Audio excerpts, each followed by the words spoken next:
नमस्कार दोस्तों, स्वागत है आप सभी का फिर से एक बार हमारे इस YouTube चैनल पर। दोस्तों, हिंदू रीति रिवाज के अनुसार जब किसी व्यक्ति की मृत्यु हो जाती है तो उसे श्मशान घाट पर ले जाकर दाह संस्कार किया जाता है। आपने देखा होगा कि श्मशान घाट पर महिलाएं कभी नहीं जाती हैं। इसके पीछे कारण क्या है? आपने कभी सोचा है?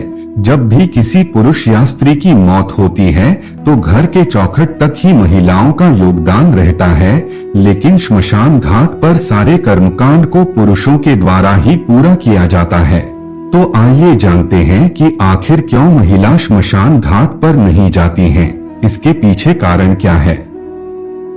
दोस्तों, हिंदू धर्म में 16वें संस्कार होते हैं, जिसमें इंसान के मृत्यु के बाद अंतिम संस्कार यानी 16 संस्कार के रूप में पूरा किया जाता है।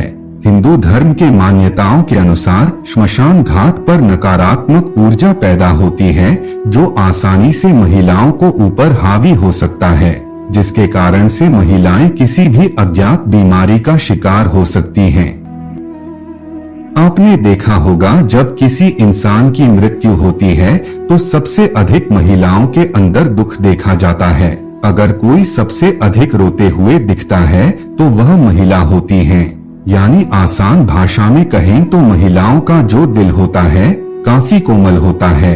ऐसे में श्मशान घाट पर जाना उनके लिए सही नहीं होता है, क्योंकि वह अपने दुख और भी ज्यादा श्मशान घाट पर इजहार कर सकती हैं। उनके दुख से मृत व्यक्ति के आत्मा को भी दुख पहुंचता है और उन्हें मुक्ति मिलने में भी परेशानी होती है। साथ ही साथ उनके सेहत पर असर पड़ सकता है। श्मशान घाट पर शव को जलाया जाता है तो उस समय कई जहरीले कीटाणु वातावरण में शामिल होते हैं। आपने देखा होगा कि शव जलाने के बाद अक्सर पुरुष अपने बाल को कटवाते हैं और उसके बाद नदी में नहाते हैं, जबकि हिंदू धर्म में महिलाओं का बाल मुड़वाना अशुभ माना जाता है। ऐसी मान्यता है कि श्मशान घाट पर कई आत्माएं भी होते हैं, जो महिलाओं के अंदर शरीर पर हावी होने की संभावना बनी रहती है, जिसके कारण महिलाओं को श्मशान घाट पर जाने से मनाही है। हालांकि अब समय बदल गया है कि अब आपने देखा होगा कि स्त्रियां भी श्मशान घाट पर जाने लगी है। एक जमाने में राजाओं और महलों के युग में एक पुत्र को अपने पिता के सिंहासन के उत्तराधिकारी के रूप में देखा जाता था। इस रिवाज में वर्षों से बदलाव आया है। अब कई माता पिता अपनी बेटियों को विरासत का अधिकार देते हैं, लेकिन यह मामला अंतिम संस्कार करने से जुड़ा है। ऐसा कहा जाता था कि जो मृतक की संपत्ति का वारिस होता है उसे अंतिम संस्कार जुलूस का नेतृत्व करना चाहिए।